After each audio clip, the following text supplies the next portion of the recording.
Okay, so now we have 1+1. 1+1.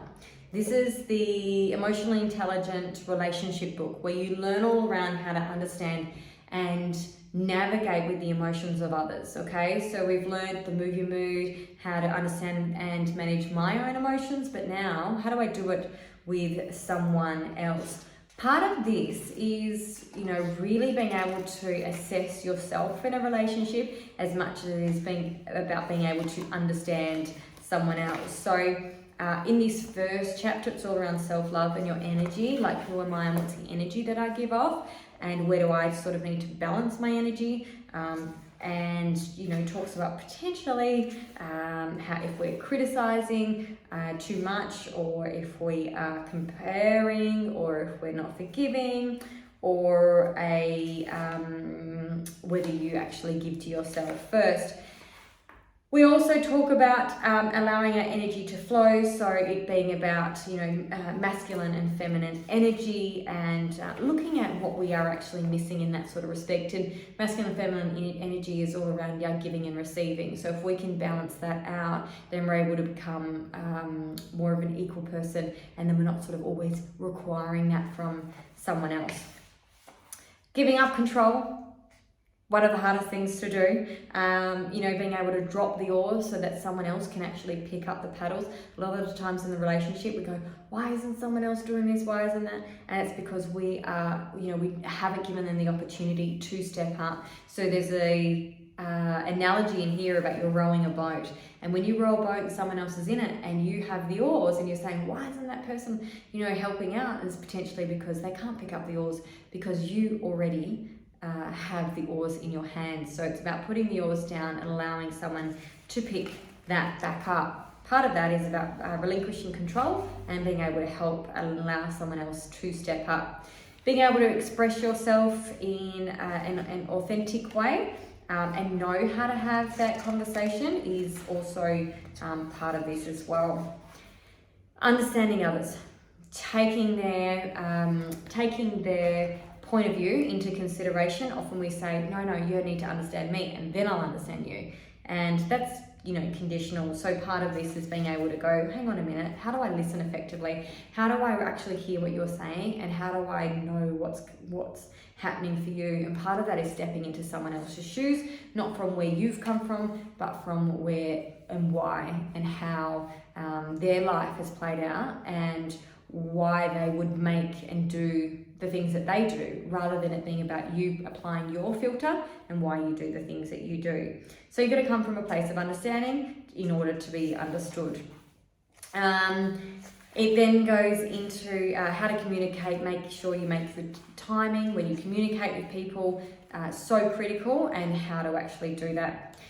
Next one is setting boundaries. So making sure that we have, instead of having weak boundaries or too harsher boundaries, like impenetrable boundaries, how to have strong boundaries, how to keep your boundaries, and how to be aware of the boundaries that you're letting slip. So get clear on what it is, get clear on where you have a challenge to set your boundaries, and be firm but be gracious and direct with being able to let people know about what that is. So, one of the hardest part is really backing those boundaries as well. One thing to set them, but to actually back them up is another thing. We then work through scripts for conversations. So this is around actually being able to have that language to bring up, so we don't antagonize another person when we say, this is what you haven't done. So instead of saying, this is what you haven't done, there's a formula, X, Y, and Z formula, to be able to choose your words effectively and how you effectively communicate how you feel about their specific behavior, rather than being able to say, you have done this, which means that the other person, very much likely if we use attacking words, will come back and we won't have a win-win scenario. It'll be, they will arc up and we will have an argumentative scenario, rather than a win-win approach where someone understands how we feel and we can understand how they feel. The next one is relationship qualities. So it goes through in this one about what you want in a partner. what you actually are looking for, regardless of where it is, what sort of relationship, and getting clear on that. Maybe you're actually in a relationship already, maybe you're not.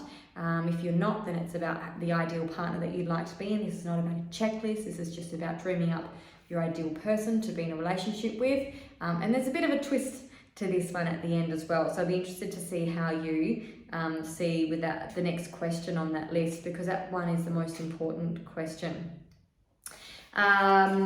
Once we've gone through that, we go into unhelpful thinking. So our mindset in a relationship is one of the things that will cause demise in a relationship, because we'll assume certain things, and there are some unhelpful thinking styles. So a little bit like mindset reset, but it goes specifically into how that applies to relationships.